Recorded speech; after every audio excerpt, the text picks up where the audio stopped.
All right, personal story time. Just came across a TikTok where the man lost his wife, and the argument was over bread. He didn't like the way she spread the bread and the tone she utilized to clear the air. And through the story, I am so grateful my wife is still alive, but I haven't shared this because I always thought it's not my story to tell. But in all fairness, she has shared it in her story. And a lot of you may ask, how do you know so much in regards to this? How are you so knowledgeable at such a young age? And it wasn't just my lived experience, it was hers. There was a time where all I saw was a text message. And the text message said, I don't think I will ever be good enough for you. You deserve better. You're a good man. And what I've gone through is not something that I'd expect anyone I'm with to understand. And when I saw that text message, I was like, what do you mean? What's going on?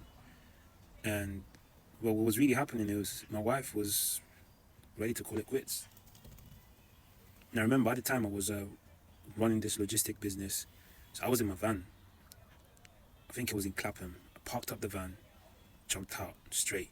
Luckily, we had the location thing on. So I tracked the last message to Green Park Station. Flew there straight, took the underground, got there.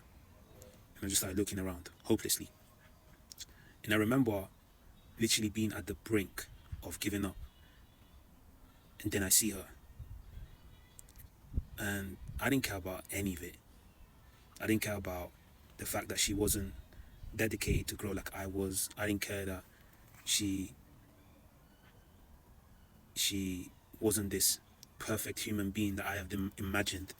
I just wanted her to live one more day because I loved her and I wanted her to love herself.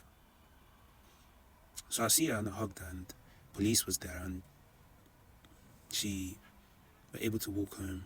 We get to the van, and I remember just sitting there quietly. And I realized there and then that if I hadn't learned how to become my own safe space, I would have lost her. Because I would have said something that was logical. You know, why are you doing this? This doesn't make sense. Do this instead. Or I would have said something that was selfish. Why did you put me through this?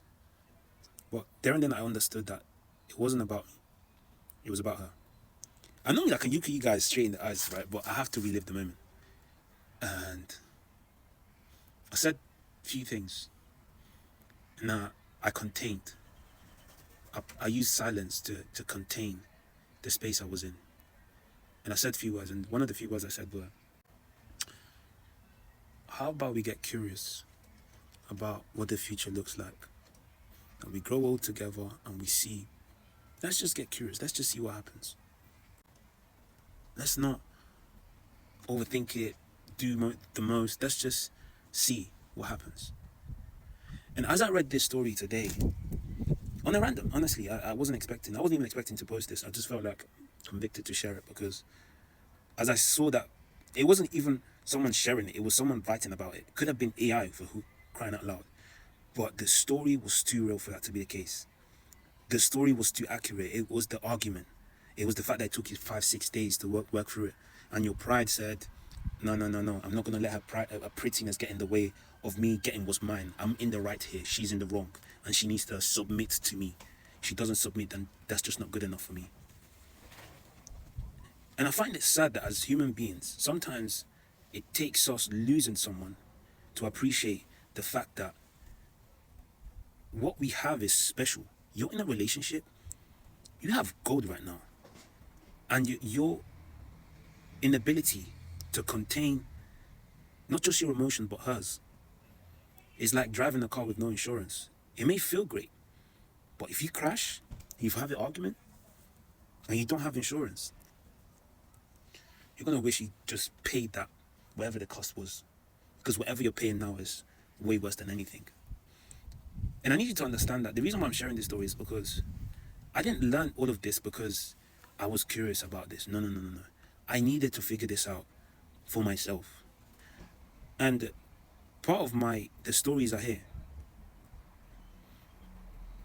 they hit home every single time because I was the guy that was overlooked in my previous relationship.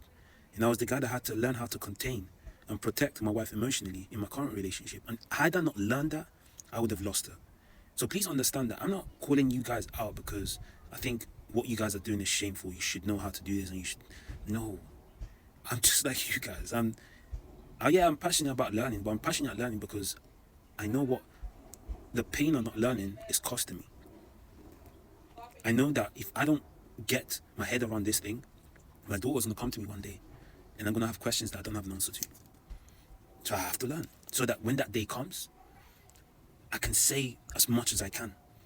And some of the things that I don't know may not be as bad because I actually tried.